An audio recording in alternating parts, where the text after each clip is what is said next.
Tem que dar uns glória para o pastor Flávio acordar. Pastor Flávio trabalha à noite, aí está cansado, está com sono. Mas é uma honra tê-lo aqui conosco. É uma honra. Meus irmãos, vamos lá, meus irmãos. Começando a nossa aula aqui, como é costume. Hoje é a nossa 7ª aula de Introdução ao Antigo Testamento 2. Glória a Deus, estou muito feliz. Estamos progredindo bastante. Hoje estamos aqui recebendo alguns irmãos como nossos convidados, tanto a esposa do Júnior quanto o irmão do Júnior. Sejam bem-vindos, viu, meus irmãos? E eu quero, como é costume, ler um versículo bíblico para a gente começar a nossa reunião. Estamos estudando agora os livros proféticos, estamos nos profetas maiores. Eu quero dedicar a aula de hoje ao profeta Isaías e a Miqueias. Mas eu posso dizer que nós estaremos gastando muito tempo com Isaías, pouco tempo com Miqueias, em virtude da relevância.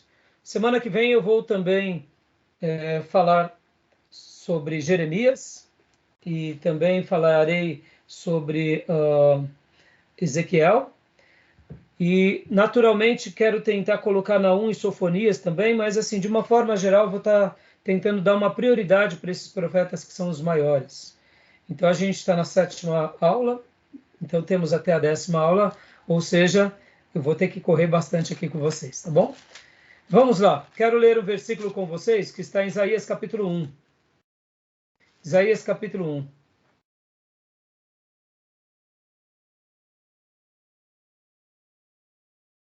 Isaías capítulo de número 1, versículo de número 18.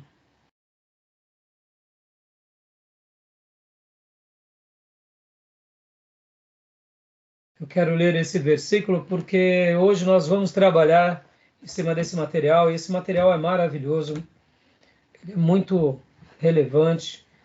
Eu sei que é uma aula de introdução ao Antigo Testamento, no entanto, eu quero gastar um tempo significativo, em virtude do conteúdo desse profeta. Mas, acharam? Isaías 1, 18? Quem quiser Amém. Pode ler para nós, por gentileza. Pode ler, Júnior? Sim. Vinde então e argui-me, diz o Senhor, ainda que os vossos pecados sejam como a escarlata, eles se tornarão brancos como a neve. Ainda que sejam vermelhos como o carmesim, se tornarão como a branca lã. Glória a Deus. O profeta Isaías já começa o seu livro fazendo aqui um convite. Venham, a minha versão diz assim: venham, vamos refletir juntos, diz o Senhor. Embora os seus pecados sejam vermelhos como escarlate, eles se tornarão brancos como a neve. Embora sejam rubros como púrpura, como lã se tornarão. Amém? Amém. Ele começa o livro já chamando o povo de Deus a uma reflexão e mostrando o poder do Altíssimo sobre aqueles que creem em Deus, aqueles que refletem a respeito de Deus e aqueles que aceitam o convite de Deus. E agora o segundo versículo que eu quero ler com vocês está em 3, 10 e 11. Vamos ler? 3, 10 e 11. 3, capítulo 3. Isso. Pode ler também, Júnior, por gentileza. Vou depois ler na minha versão. 10 e 11. Dizei ao justo que bem lhes irá, porque comerão do fruto das suas obras. Ai do ímpio, mal lhe irá, porque a recompensa das suas mãos se lhe dará. Joia. Sua versão é igual à do Júnior, mas não pode ler então na sua versão, por favor. Digam aos justos que tudo lhes irá bem, pois comerão do fruto de suas ações. Mas, ai dos ímpios, tudo lhes irá mal. Terão a retribuição pelo que fizeram as suas mãos.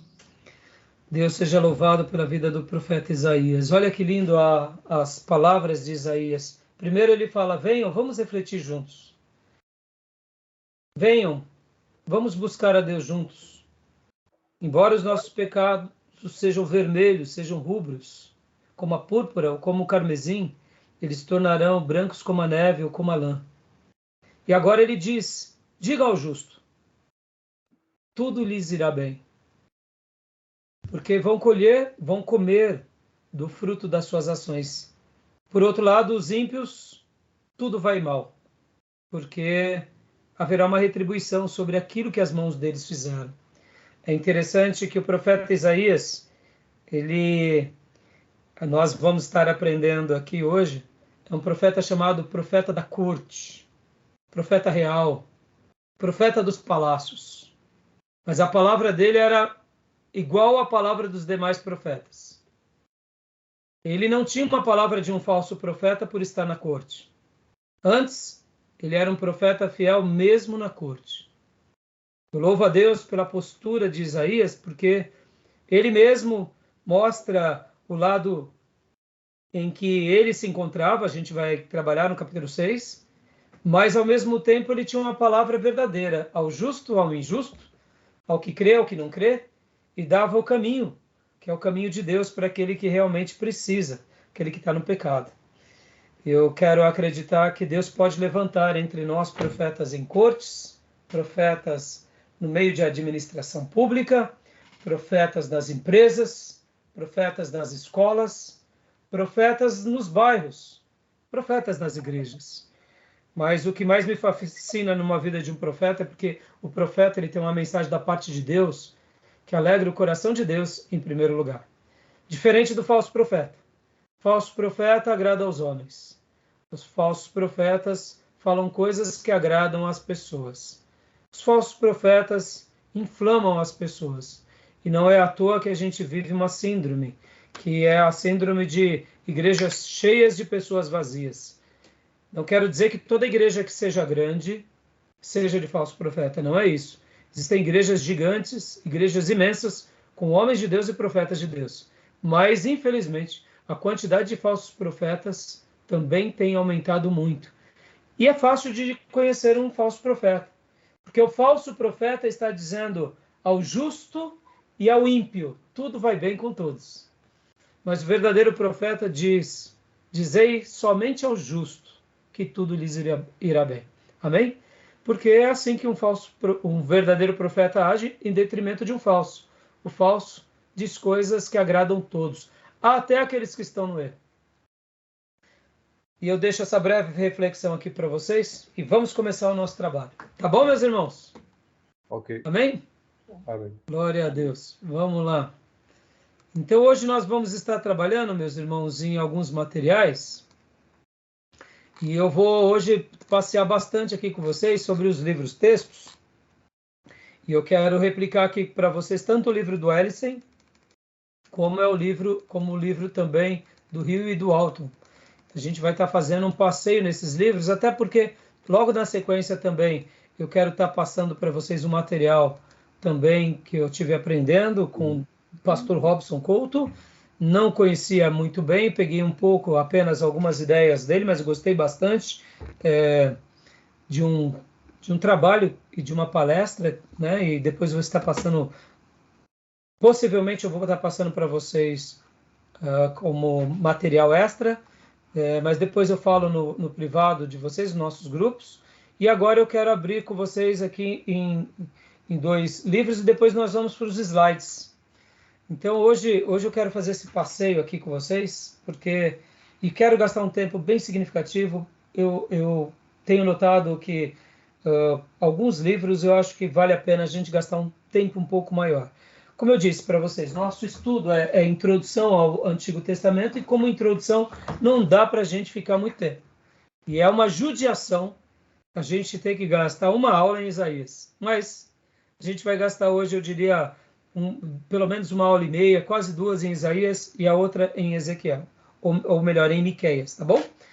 Beleza, meus irmãos? Tá bom? Bom, eu acredito que todos vocês já leram o profeta Isaías várias vezes, né? Já leram o profeta Isaías, conhecem o profeta Isaías, sabem conhecem pelo menos a maioria das profecias de Isaías. Graça e paz, Gil. Como vai, Gil? Graça e paz a todos. Desculpa pelo Amém. atraso, professor. Foi nada. Vamos lá. Então, vamos lá, irmãos. Eu vou compartilhar aqui em primeiro lugar com vocês esse material. Depois eu vou estar compartilhando os slides, tá bom? Ok. Os slides. Então, eu quero abrir aqui com vocês. Primeiro, eu vou estar abrindo aqui com vocês esse material que é do Alton e do Will, que é o Panorama, tá bom? Nosso livro que a gente tem acompanhado. Então, vamos lá. Deixa eu só abrir aqui, só um segundo. E compartilhar aqui com vocês.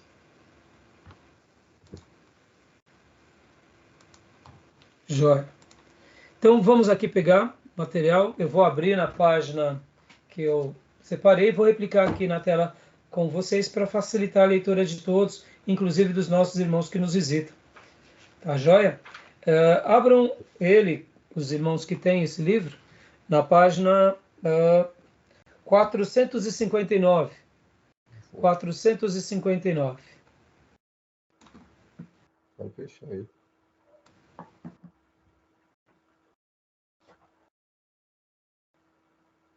Aqui vai falar 459. Deixa eu pôr aqui.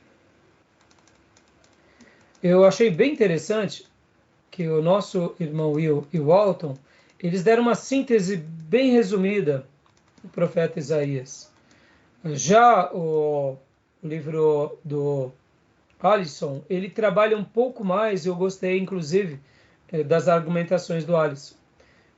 Aliás, da maneira que ele disseca mais, não das argumentações em si. Tá bom? Tá dando para ver aí a tela? Joia? Ok. Deixa eu aumentar um pouco a letra aqui. Deixa eu só enquadrar. Joia. Uma enquadrada melhor aqui. Profeta Isaías. Deixa eu pôr aqui uma visualização, modo de leitura. Joia. Então vamos lá, meus irmãos. Quem tiver o livro-texto ou quiser ler na tela. Irmão Ivandilson, pode ler para nós? Ok, pastor. Isaías, conceitos básicos. A fidedignidade do Senhor, a soberania divina do castigo e livramento. O Deus de Israel é inigualável. Joia. Aqui ele está dando uma síntese do conteúdo, né, básico que o livro trata na perspectiva dele. Quero lembrar, irmãos, que cada estudioso sempre vai trabalhar dentro de uma premissa. É claro que é muito semelhante o que um pensa e o outro pensa, principalmente dentro daquilo que nós chamamos de linhas ortodoxas ou conservadoras. Mas sempre vai ter, cada pensador, cada teólogo, cada pastor vai trazer, eu diria, conceitos básicos diferentes, né? No caso dele, ele vai falar sobre a fidelidade, a soberania, o castigo, o livramento, e o Deus de Israel, que é inigualável. Pode ver que ele não trabalha aqui, por exemplo, sobre a questão messiânica nesses conceitos básicos. É óbvio que ele vai trabalhar. Ele não trabalha sobre questões talvez apocalípticas também de Isaías, mas Isaías também tem uma ideia apocalíptica. Então, assim, você vê que é bem interessante que cada autor, cada pensador, ele sempre vai fazer os seus estudos de acordo com a sua premissa, tá bom? Leia essa parte para nós, Gil, ainda. O livro de Isaías é uma coleção de adágios proféticos e oráculos de Isaías. A voz profética predominante na turbulenta segunda metade do século 8 a.C., 740 a 700. Aqui se encontra parte da literatura hebraica por demais valiosa e conhecida por apresentação direta da fidedignidade e poder soberano do Deus de Israel. Joia. Composição do livro. Tá bom até aí, por enquanto, Tá Gil, por favor. Por que ele fala assim, por exemplo, irmãos, por que ele fala uma coleção de adágios proféticos e oráculos? Que palavras são essas? Diga para nós, querido Júnior, você como bom advogado, Adágios proféticos e oráculos de Isaías. Que palavras seriam essas? O que você acha, Júnior? Os adágios proféticos e oráculos, né? É. Bom, acho que está voltado às profecias, né? Sim. Aos adágios proféticos, já não me recordo. Na realidade, assim, eu poderia traduzir, né? Oráculos, irmãos, não deixa de ser a mesma coisa que uma profecia. Oráculos seriam palavras sagradas. Adágios proféticos, pode ver, já traz uma ideia também de ser como se fossem palavras de profecia. Em outras palavras, o autor ele só deu uma floreada com outros termos. Por exemplo, quando chamamos um profeta de vidente, não está errado falar que um profeta é um vidente. Não é usual, tá bom? Não é usual no nosso costume chamá-lo de vidente. Mas quando nós pegamos a Bíblia, nós vamos ver que em alguns momentos o profeta também é chamado de vidente. E essa questão de oráculos era uma palavra também que dá essa característica, como está aqui mesmo, voz profética, né? Então, na realidade, o autor, o Will Walton, ele só está falando, né, que o que eu quis destacar é essa expressão aqui principal, coleção. Por que ele está falando como coleção? Na realidade, deixa eu só até adiantar aqui e antecipar algo para vocês. Sabe quando temos, por exemplo, um escritor de um jornal? Vamos pegar um grande escritor contemporâneo que fala sobre política, que eu gosto muito, por exemplo, Alexandre Garcia. Alexandre Garcia é um escritor muito conhecido, é um repórter muito conhecido, muito estimado na nossa nação, e ele publica seus textos em jornais, as suas falas no YouTube e etc e tal. Então, de repente, ele pega aquela coletânea desses últimos 2, 3 anos de textos que ele escreveu nos jornais e publica um livro. Então, o autor estava querendo citar aqui algo como que Isaías ele foi um profeta tão versado, profetizou tanto, tinham tantas profecias, que é uma coletânea dessas profecias, como se fosse o livro dele, agora encadernado. Dá essa ideia. É claro que a gente vai ver aqui que vai ter vários debates sobre a questão da autoria, de serem 3 tipos de Isaías, mas tudo isso, irmãos, eu não vou gastar muito tempo, tá bom? Até porque, como eu já disse, né, nós seguimos aqui aquele princípio mais ortodoxo. Esses debates eles serão citados aqui no livro, tanto no livro-texto quanto nos outros livros, mas eu acredito muito nessa questão de que Deus usou o profeta Isaías do começo ao final. Para mim, eu não vejo nenhum problema disso. Aquela mesma discussão que tivemos lá atrás sobre o Pentateuco é a mesma discussão que nós estaremos tendo agora. Aquela mesma discussão de que Deus usou Moisés, para mim eu não vejo nenhum problema de ser aqui Deus usando o profeta Isaías. Como eu já disse, as escolas de linhas teológicas, as correntes interpretativas, vão falar que são vários autores, ou pelo menos 3 tipos de Isaías, mas eu descarto essa questão, mas é claro que esses debates eles existem, então a gente aprende, ouve, como disse o apóstolo Paulo, nós ouvimos tudo e retemos o que é bom, tá bom? Amém? Eu acredito que o seminário, quando ele gasta muito tempo com essas coisas, ele faz um caminho, eu diria, de desserviço com aquilo que realmente importa. Por que eu quero gastar mais tempo com isso? Já eu vou estar comentando, quando a gente ler alguma coisa sobre esses debates, me lembrem, porque eu vou estar falando sobre os escritos de Qumran, tá bom? Quero fazer uma citação sobre os escritos de Qumran. Mas como eu estava dizendo, quando nós gastamos muito tempo debatendo sobre essa questão da autoria, se foi Isaías, se não foi Isaías, eu acho que a gente acaba criando um desserviço. Porque no aluno fica uma dúvida, mas será mesmo que esse texto que eu estou lendo, que é do profeta Isaías, foi mesmo Isaías que escreveu? Irmãos, não tem coisa pior na nossa vida do que a gente ter dúvida.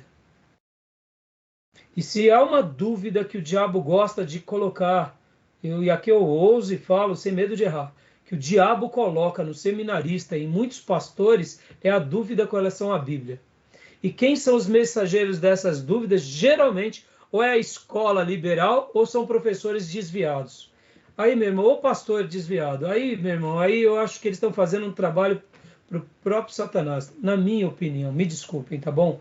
Eu sei que tem um lado erudito, tem um lado que vou ser questionado. Se alguns liberais verem o nosso vídeo, vão me questionar, mas eu não tenho problema com relação a isso. Porque, sabe, irmãos, não há coisa mais linda do que nós pegarmos o profeta Isaías e lermos ele do começo ao fim como uma revelação de Deus.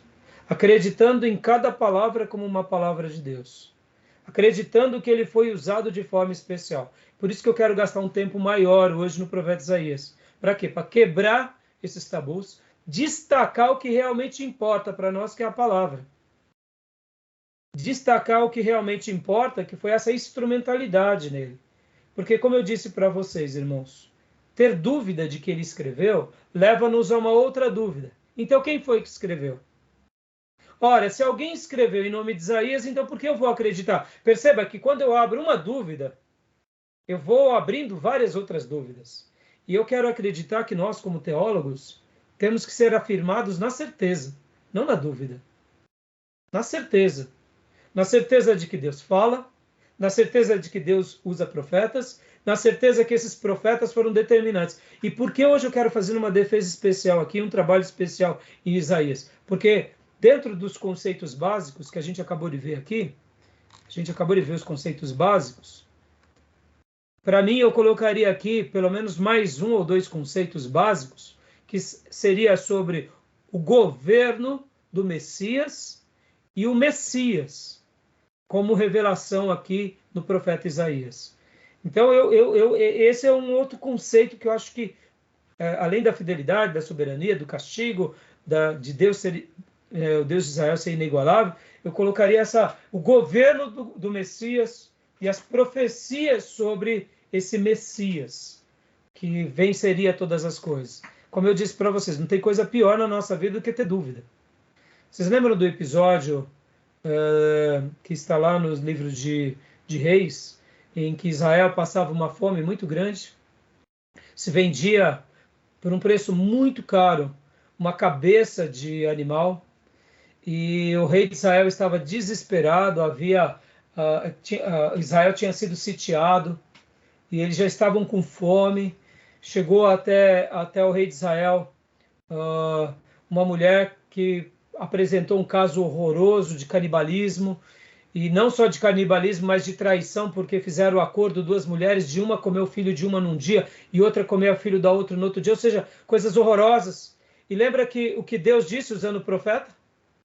Que viria aquele problema social, aquele problema de fome seria resolvido e que Deus faria um milagre. O general não duvidou, o general que estava ali do lado do rei, e o próprio profeta disse para o general: olha, já porque você duvidou, você não vai desfrutar de nada disso. Lembra do que acontece no dia seguinte?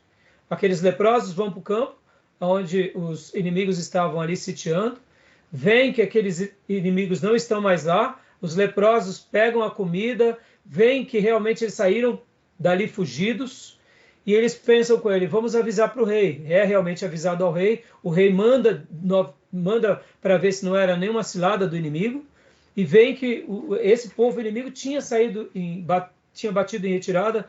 Acreditamos que em virtude da palavra do Senhor, pela boca do profeta, aquele general que outrora tinha duvidado foi atropelado e morto. Por quê? Porque ele não acreditou. Ou seja, a Bíblia fala porque ele foi incrédulo. Percebe, irmãos? E eu estou fazendo aqui uma introdução até um pouco mais longa. Por quê? Porque a teologia liberal nos leva a ser incrédulos. Pastores desviados nos levam a ser incrédulos. Incrédulos do quê? Da ideia de igreja, não, incrédulos das escrituras. Irmãos, e quando a gente se torna um incrédulo, a gente perde as bênçãos. E se a gente é um ministro incrédulo, a gente só vai pastorear um povo desviado e não vai ter nada de ovelha, só vai ter bode. Então, meu irmão, não ajuda. Então, eu acredito que mesmo que nós estamos aqui numa escola de teologia, fazendo esses cursos para a gente aprender, a gente tem que também dilatar essa fé poderosa. E o profeta Isaías, para mim, é um livro que a gente tem que ler, reler várias vezes, porque a gente vai ser muito enriquecido crendo nele, tá bom? Então aqui, irmãos, aqui já, logo na leitura que o Gil fez, logo na sequência, nós vemos que também já tem uma data, né? Uma data, a data do livro. Estão vendo aqui? Século VIII. E aqui o Will e o Walton, eles trazem do ano 740 a 700 antes de Cristo. Alguns outros autores vão trabalhar 740 a 680, tá? Tá bom? Continua lendo para nós agora aqui a composição do livro. Gil, rapidinho, por gentileza. A unidade de Isaías é tema de grande controvérsia, pelo fato do profeta ter vivido no século VIII a.C.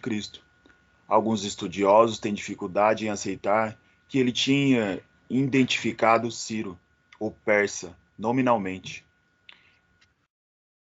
Capítulo 4, versículo 28, 45, versículo 1. Dá uma pausa aqui. Vamos abrir lá nesses dois textos, irmãos. Ó, percebam, irmãos. Percebam, hein? É o que eu acabei de falar da incredulidade. Perceba, se nós estamos segurando nas nossas mãos um livro sagrado, se nós estamos segurando nas mãos um livro de Deus, qual é o problema dele ter profetizado sobre Ciro? Qual é a dificuldade dele ter falado que viria uma pessoa que seria ungida por Deus e que causaria um impacto poderoso na nação de Deus? Qual é o problema? Aí eu pergunto, qual é a diferença dele ter profetizado sobre Ciro e ele ter profetizado sobre o nascimento de Jesus? Ou sobre o servo sofredor? Ou sobre o governo de Jesus? Pelo contrário. Se Ciro estaria alguns séculos depois e Jesus quase 8 séculos depois, qual é a diferença? Perceba como uma teologia capciosa coloca dúvida onde não precisa ter dúvida. Ora, se Isaías é colocado em xeque porque ele falou de Ciro, quanto mais xeque vai ser contra Cristo. Estão entendendo onde eu quero chegar? Estão entendendo? Perceba, eu ficaria muito desagradável falar que o profeta Isaías, será que é o profeta Isaías mesmo? Mas ele profetizou sobre Jesus, será que é verdade? Ficaria muito chato como teólogo eu falar que um profeta não está falando de Jesus, sendo que o texto é tão claro. Então eu coloco em xeque uma outra situação. Vamos lá, só para a gente vai contextualizar, já vou mostrar os mapas para vocês. Acharam aqui Isaías 4:28? Maísa, leia 4:28 para mim. E Júnior, leia Isaías 45:1 para nós, por gentileza. Ô, pastor, capítulo 4, versículo 28? É o que ele pediu aqui. Será que não é isso? 44. Hã? Vai até o 6, eu acho que é 44, né? Ah, tá. Deve ser. Desculpa. 44:28 então, né?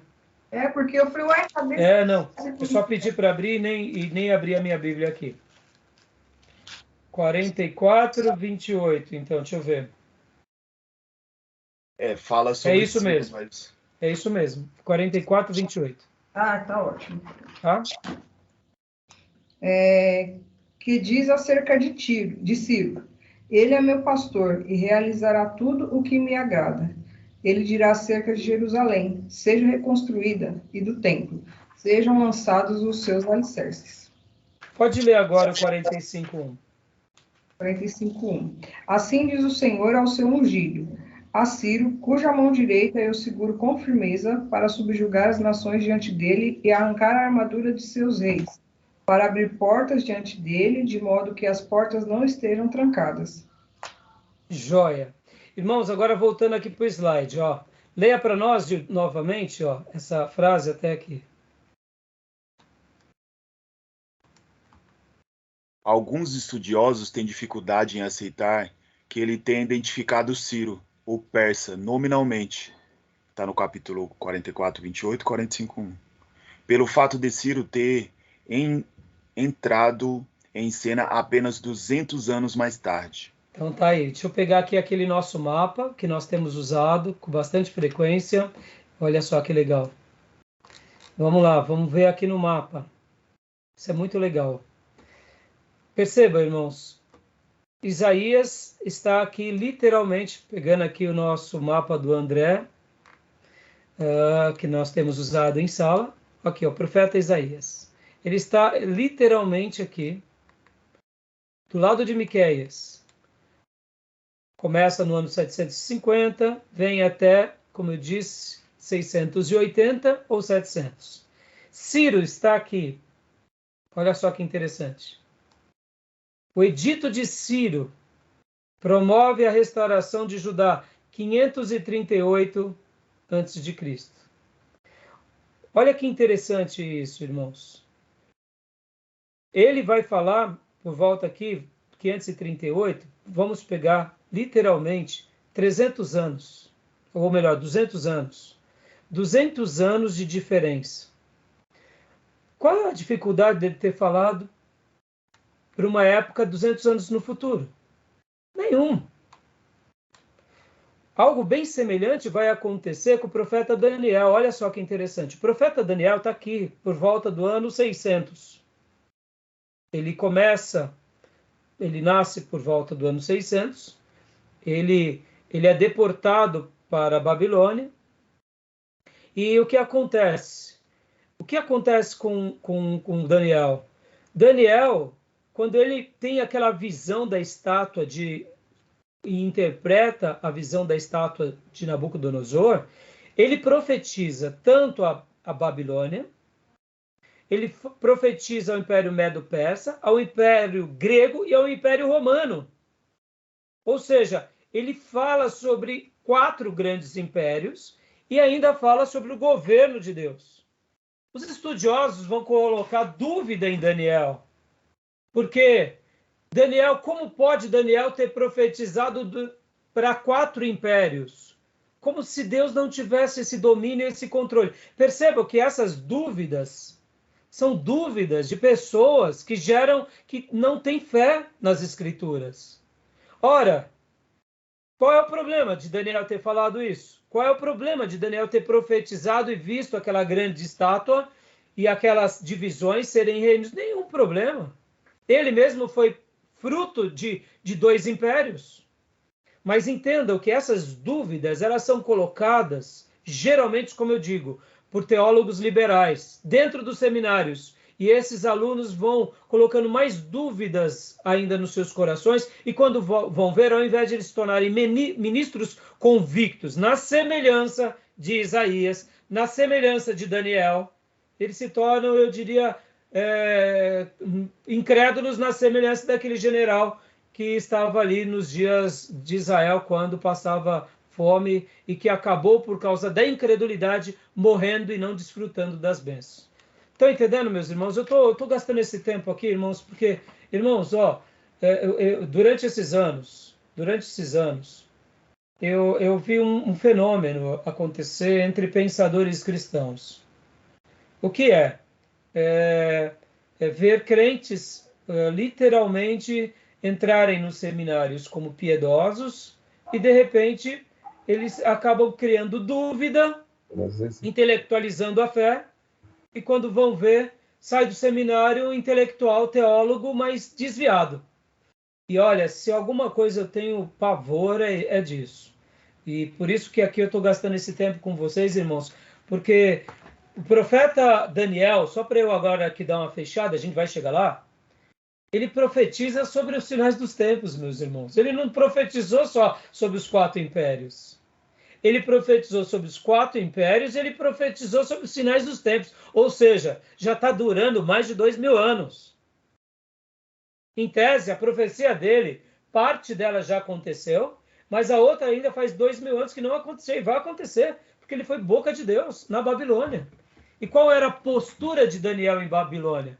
Era de um homem que não comia as comidas reais, não bebia as bebidas reais, antes buscava a presença de Deus em oração, em jejuns e em revelação e visões. É isso que a gente precisa, é seguir exemplos de Daniel, que se tornaram célebres e nobres, sendo piedosos. E Deus os exaltou, e ele se tornou uma lenda viva para o povo de Deus, entre os judeus na Babilônia, e um porta-voz de Deus para o povo de Deus e para o Império Babilônico e para o Império Medo-Persa. E aí eu pergunto, e ele era um homem sábio? Sim, ele era muito sábio. Ele era de elite, ele já tinha uma boa formação em Israel, vai para lá como cativo, e nem por isso ele se desvia no meio da elite. Pelo contrário, ele se consagra ainda muito mais, ele e os seus 3 amigos, e Deus os honra. É isso que a gente precisa resgatar. Se uma coisa o seminário precisa, é potencializar o que é a consagração e a piedade. E aqui eu faço, para eu parar de fazer essas ênfases pastorais, porque aqui a gente está em introdução ao Antigo Testamento, eu faço agora as palavras do pastor reverendo Martin Lloyd Jones, as minhas palavras. Ele diz o seguinte, quando ele é convidado, né, quando ele era, porque ele já descansa no Senhor, ele era convidado a pregar nos seminários, muitas vezes ele pregava nos seminários, e ele fazia desafio aos seminaristas para aceitar Jesus. Aí alguém chegava para ele e falava assim, mas, reverendo, o senhor está fazendo apelos para o seminarista? E ele dizia assim, tem seminaristas que precisam aceitar Jesus. Tem pastores que precisam aceitar de novo. E, com todo respeito, irmãos, eu acredito nisso. A gente precisa, porque muitas vezes, em nome da intelectualidade, em nome da soberba, em nome da jactância, a gente se desvia. A gente se desvia e a gente acha que conhecer um pouquinho mais, agora a gente pode, inclusive, argumentar contra Deus e sua palavra e ainda ficar satisfeito. Para mim, já está mais do que desviado. Pode ainda manter os trejeitos cristãos, de não beber, de não fumar, de não ir para a galera, que nem diz os jovens, mas está mais desviado. E se esse desviado não se converter e voltar realmente para os caminhos do Senhor, quando ele for pregar, ele só vai levar aquilo que ele tem e passar para os outros, que é uma teologia totalmente antibíblica. Tá bom? Então vamos lá. Desculpem aqui os trejeitos pastorais, mas eu não consigo me conter. Tá bom, meus irmãos? Eu acho que eu preciso, como eu disse para vocês, eu fico assim meio feliz, né, ao mesmo tempo, mas ao mesmo tempo que me sinto nesse dever. Eu me lembro que eu estive conversando com um pastor amigo, e aí eu falando com ele sobre o curso teológico dele, ele disse assim, não, tá bom, mas sabe o que é? Eu falei, o que foi, pastor? Lá no seminário tem um pastor lá que, poxa vida, viu? Ele conhece muito, mas sabe, pastor, ele é desigrejado. Ele é um pastor que agora não vai para igreja nenhuma. Eu falei, é mesmo? Olha, pastor desigrejado, já conheci desigrejado crente, agora pastor, mas olha, ele ensina como ninguém. Está ensinando, eu falei, o que ele está fazendo no seminário? E aí eu digo, irmãos, ele está gerando o quê? Ele está gerando o quê? Seminaristas desigrejados? Está entendendo? Diz que ama a noiva, mas esfaqueia a noiva. Oh, meus irmãos, pelo amor de Deus. Se eu sou um pastor e que não estou mais numa igreja, então eu tenho um dom pastoral, mas eu não sou mais um pastor. Eu só sou pastor se eu tenho pelo menos uma ovelha. Por isso que o ministério pastoral começa em casa. E depois se alastra para a igreja. Eu sei que tem pastores que muitas vezes passam pelo dilema de ver os seus filhos se perderem. Isso acontece. Mas eles não deixam de dar o exemplo e deixar as portas abertas e de viver o cristianismo. Né? Então, agora aí pense vocês, um teólogo desigrejado, pastor dizendo, oh meu Deus do céu. Então é em função disso daí, entendeu? Para que vocês preparem o coração de vocês para nunca se enveredarem para isso. Então, ficou claro aqui o assunto do que a gente comentou sobre essa parte de Ciro? Tudo bem? Ok. Querem comentar alguma coisa? Pode falar. Pode falar, Gil. Irmã Cleusa, seja bem-vinda, filha. Não, falei ok, pastor. Ah, tá. Tranquilo. Tá. Boa noite, graça e paz. Graça e paz, sim. Então, podemos prosseguir, irmãos? Vamos lá? Vamos lá. Então, continuando aqui, Pode ler para nós o restante, Gil, por gentileza? Mesmo para que os que estão dispostos a aceitar o fenômeno sobrenatural da previsão do futuro, isso muitas vezes parece improvável quando comparado a outros oráculos. O único outro exemplo no Antigo Testamento em que o nome da pessoa é dado antes do seu surgimento é a menção de Josias, em 1 Reis 13:2. E essa passagem é mais complicada pela probabilidade de ter sido escrita na época de Josias. Logo, tecnicamente, uma identificação profética desse tipo é única. Mas aí eu pergunto, você vê, aí esse tipo de arrazoamento, de questionamento. Então, qual é a diferença de Isaías falar de Ciro e Isaías falar do governo do Messias? Isaías falar de Ciro e Isaías ver o servo sofredor. Isaías falar de Ciro e Isaías falar inclusive sobre o milênio. Podem ver que tem citações no livro de Isaías que ele fala do milênio, ele fala inclusive do castigo eterno e ele fala também da queda de Satanás. Opa, e agora? E como que a gente resolve essa questão? Ou a gente admite pela fé, meus irmãos, ou a gente rasga a Bíblia. Você entende o que eu quero dizer? É isso que eu quero dizer para vocês. Muitas vezes, não estou aqui fazendo aquele discurso de pastor bobinho que se Deus não fizer isso na tua vida, eu rasgo a minha Bíblia. Não, não é isso. Ou a gente crê ou não crê, meus irmãos. Um católico, quando ele chega com a sua Maria, ele acredita que Maria é de fato digna de adoração. E a pessoa se bota de joelho lá. E ele não tem vergonha disso. E a gente tem que acreditar que quando Deus usa um profeta, é um profeta. Vamos falar de Moisés. Moisés profetizou de Jesus. Falou que haveria um profeta muito maior do que ele, citando Jesus. Moisés deu citações maravilhosas. Vamos comentar sobre outro episódio. Josué fala sobre o sol parar. Me explica isso. Estão entendendo, irmãos? Então, esses discursos, né, só vão servir para gerar dúvida. E a dúvida tem uma origem. Satanás. Jardim do Éden, diálogo da serpente com a Eva. Pode ver que a serpente diz, foi assim mesmo que Deus disse? E ali, ela será. E pronto, estamos aqui. Estamos aqui até hoje. Por causa da dúvida. Então, o pecado da dúvida ele é muito cruel. Vamos ler lá o texto de Reis, irmãos, o texto de Reis que fala sobre o general. Muito interessante aquela passagem. Vamos lá, rapidinho.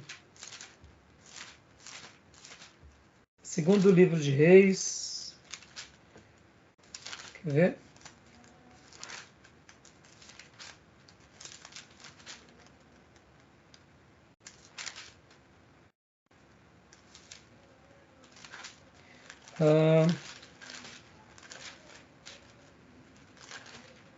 Eu li esses dias. Deixa eu ver onde está. Quem achou me vai dando a referência. Eu acabei de ler esses dias.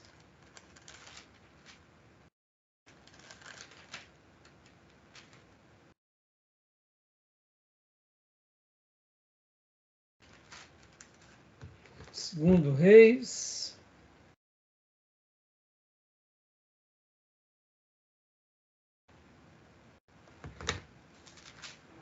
Sete. Segunda Reis 7. Isso, cerco, né? Isso.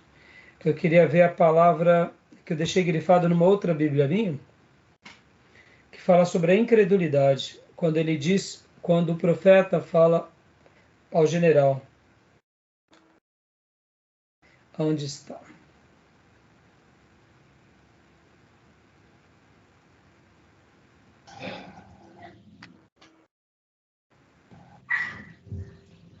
Não é o 19, não, né? 7. É o 6. Eu acho que é o 6. Não. Aqui, isso, é o 6. A história começa no 6:24 e vai adiante, né? Aí vem o 7. Onde está? Você disse 19, né, Fia? Não, eu falei 7. Isso, é isso mesmo. É 7:19, é isso aí. Foi aqui o profeta Eliseu vai falar, olha, o oficial tinha contestado o homem de Deus, perguntando, ainda que o Senhor abrisse as comportas do céu, será que isso poderia acontecer? Aqui não é uma pergunta do que tem dúvida da palavra do profeta, no sentido assim, vai acontecer, é mesmo? Mas ele faz aqui uma pergunta duvidando de fato, porque olha a resposta, o homem de Deus havia respondido, você verá com os próprios olhos, mas não comerá coisa alguma. E foi exatamente isso que lhe aconteceu, pois o povo pisoteou junto à porta da cidade e ele morreu. Aqui já é o cumprimento, né? Quer ver? E aqui a palavra que o profeta tinha dito está um pouquinho antes. É o 7.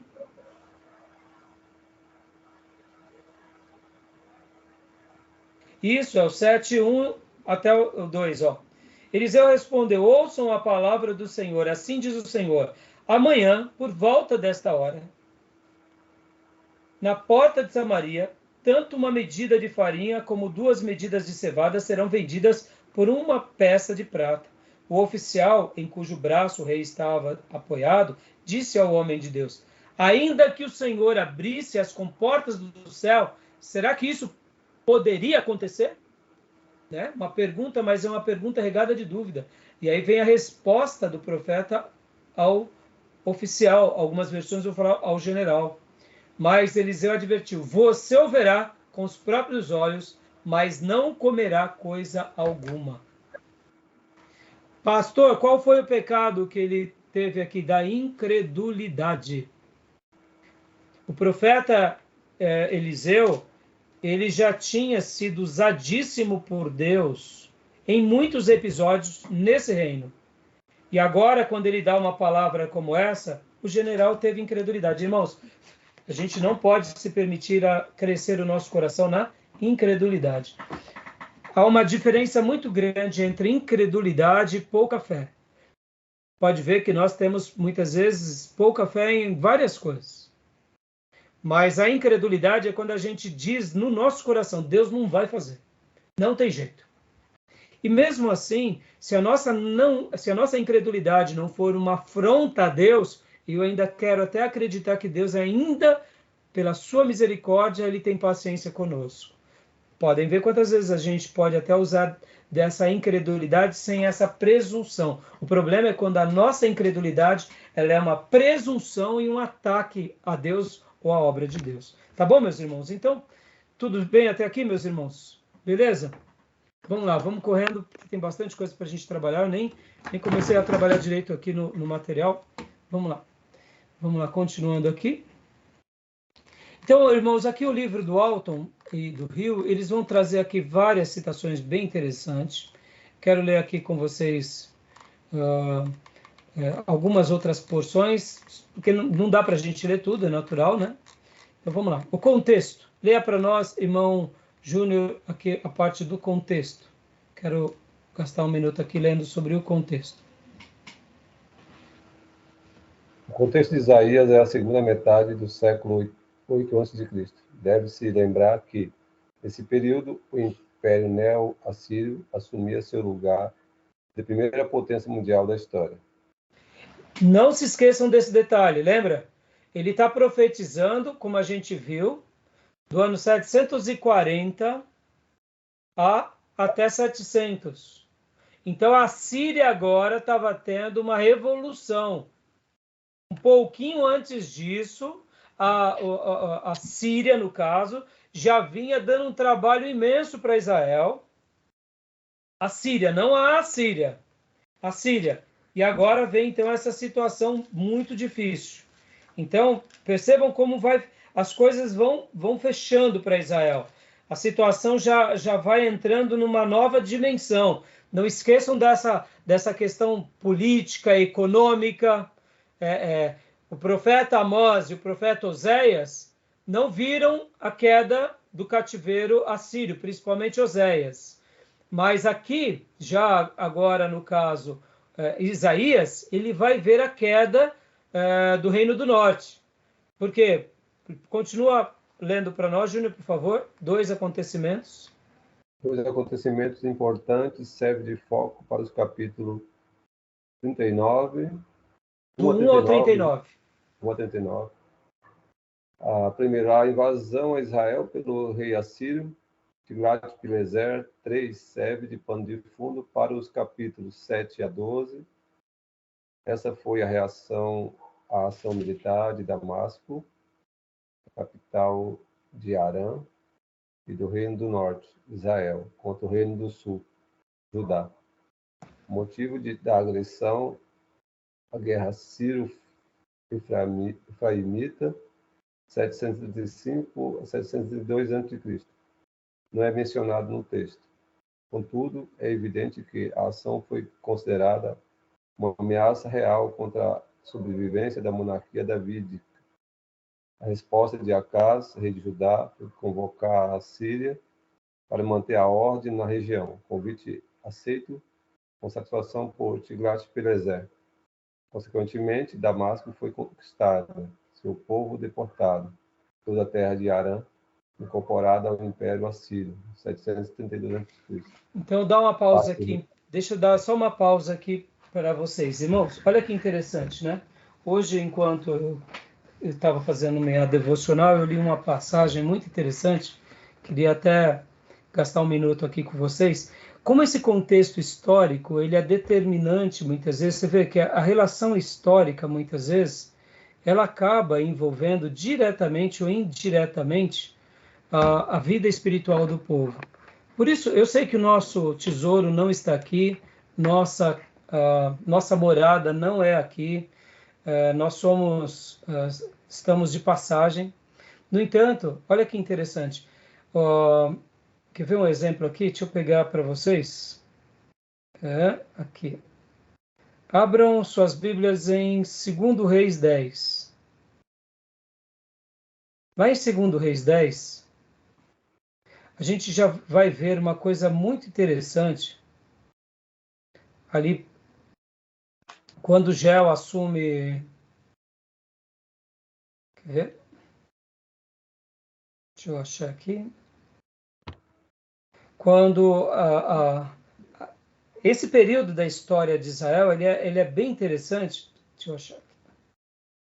Deixa eu só pegar esse... Pouquinho antes... Onde está?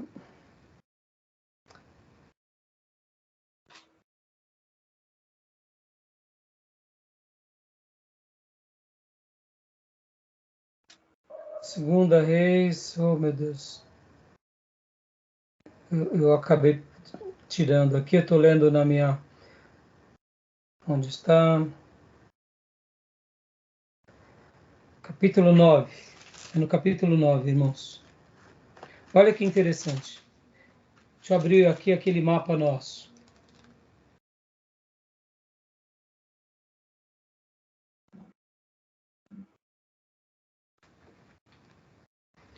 Deixa eu só abrir aqui o mapa, mudar aqui de tela.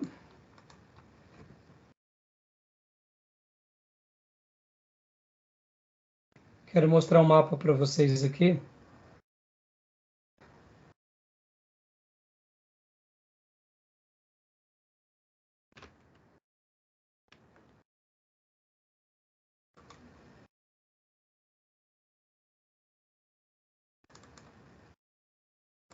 Os nossos mapas de Strong. Olha que interessante. Aqui. Esse mapa, deixa eu pegar outro. Aqui.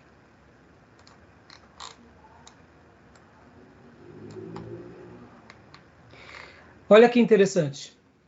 Nesses períodos, um pouquinho antes de Tiglat-Pileser invadir a parte norte, as terras aqui a leste do Jordão, que estavam divididas naquelas 2 tribos e meia, Israel já tinha perdido esse território, já tinha sido enfraquecido. dessa região aqui, ó, pode ver ó, que está aqui como Arnon, Ribeiro de Arnon, aqui nas terras de Moabe, daqui até em cima, pegando toda essa região, Israel já tinha perdido como território um pouquinho antes do cativeiro assírio. Ou seja, olha como essa situação estava sendo delicada para o povo de Deus nesses dias. Deixa eu pegar o outro mapa aqui que vocês vão visualizar melhor. Ó, aqui, ó. A tribo de Gad, a tribo de Manassés e de Ruben. Essa parte do Mar Salgado, onde está o meu cursor aqui, que é esse Ribeiro de Arnon, para cima, eles já tinham perdido para o rei da Síria, pouco antes da Assíria dominar todo esse território. Ou seja, Israel, a tribo do norte, que tinha também o domínio, olha só que interessante, irmãos, lembrando que quando houve a separação do reino, ficou somente aqui, ó, dessa linha para baixo. Mas resumiu-se tudo em uma única tribo, que é a tribo de Judá e Benjamim. Dan e Simeão já tinham se incorporado à tribo de Judá e Benjamim. Podem ver que Saul era da tribo de Benjamim, aí vem Davi, que é a tribo de Judá, e nesse período as tribos da primeira monarquia e da segunda monarquia, até mesmo dias de Salomão, praticamente já tinham se tornado apenas uma tribo. Por isso que quando o profeta Aias fala que vai sobrar apenas uma tribo, ele está se referindo apenas a esse território, que incorporou e virou uma tribo só. Sendo que a tribo do norte eram as 10 tribos, do lado leste e oeste. Mas um pouquinho antes da Síria dominar, o que acontece? Israel já tinha perdido essa parte leste do Ribeiro de Arnon para cima, para a Síria. Só que a Síria já estava sob o domínio também da Assíria. E aí vem Tiglat-Pileser e abarca todo esse território, e aí onde surge o cativeiro que a gente conhece como cativeiro assírio. Tá bom? Quis só fazer um comentário aqui com vocês. Depois eu passo o texto, que é bem interessante, que aqui, ó, achei. Eu tinha falado errado, é capítulo 8. Ó, capítulo 8, versículo... Vamos ler.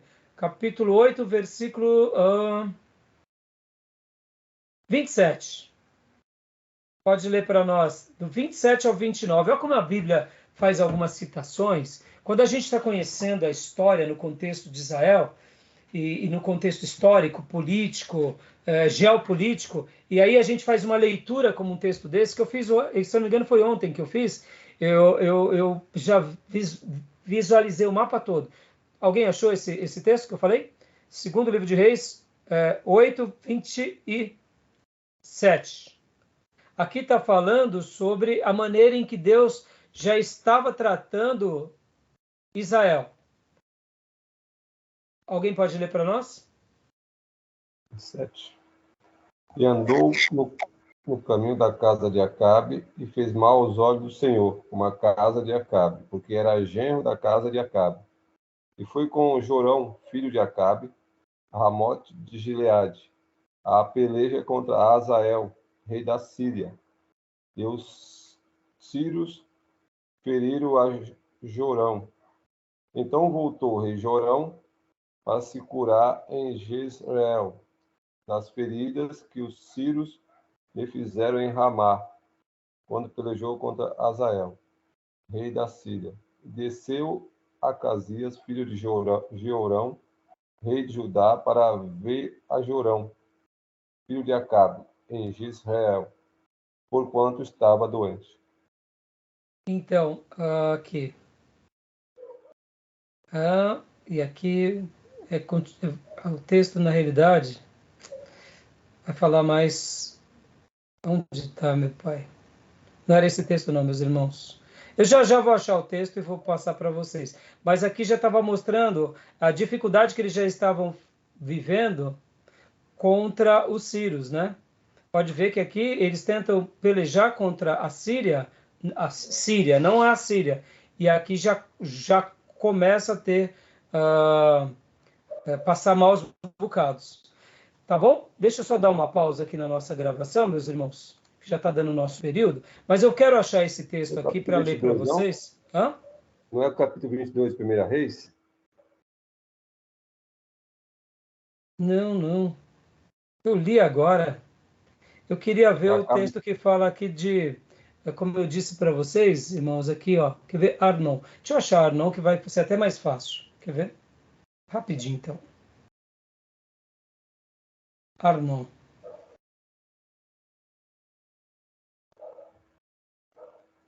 Quer ver? Vou achar agora. Questão de honra.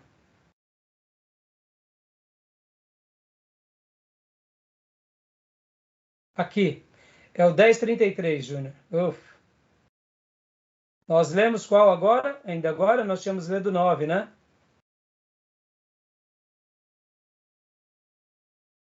Isso, aqui, ó. Pode ler o 10:31 em diante. Até o 33, Júnior, por favor. Oh, meu Deus. Estava difícil de achar, viu?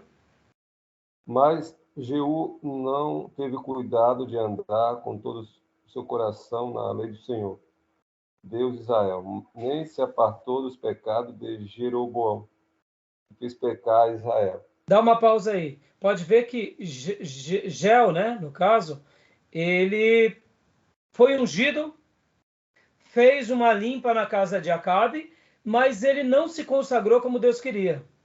Então, pode ver que o texto faz uma denúncia a ele. Agora, continua, do 32.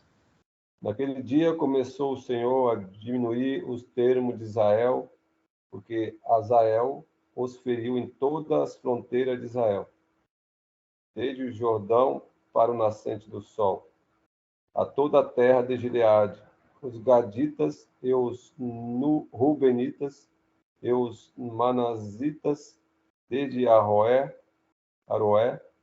que está junto ao ribeiro de Arnon, a saber, Gileade e Bazã. Tá bom, até aí. Olha que interessante.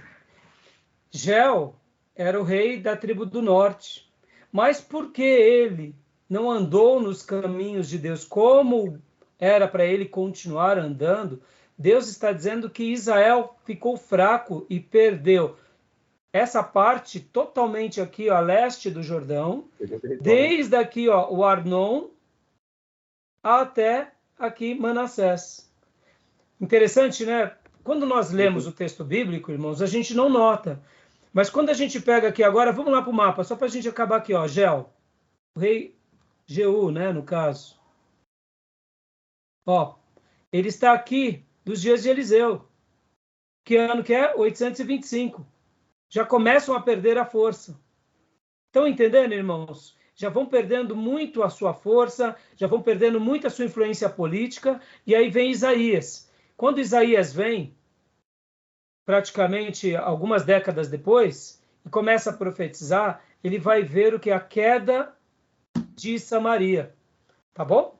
Tudo bem, meus irmãos? Estou gastando esse tempo aqui para tentar mostrar para vocês a importância dessas profecias.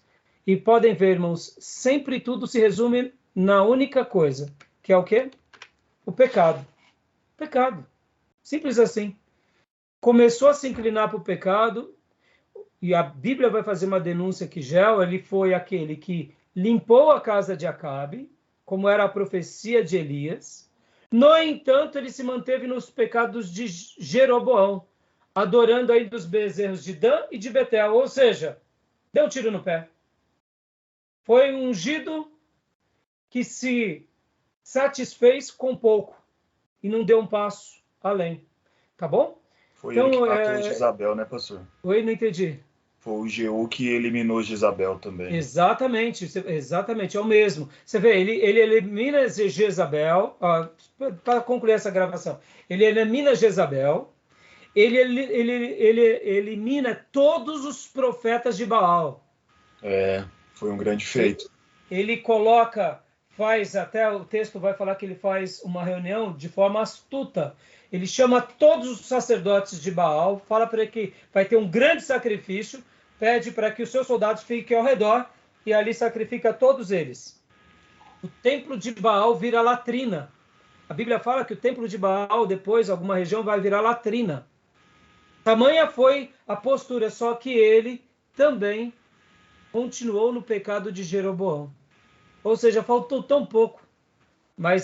E é por essa razão que Deus permitiu com que essa parte, a leste, você pode ver que fala do nascente, né? Porque o sol nasce sempre a leste. Até essa região do Mar Morto, onde fala do ribeiro de Arnon para cima, foi tudo entregue ao rei da Síria. Por causa do quê? Por causa do pecado. Sempre a mesma coisa. Tá bom, meus irmãos? Mais alguma pergunta, alguma dúvida? Não. Tá? Então eu vou parar a nossa gravação aqui e a gente já retorna logo na sequência.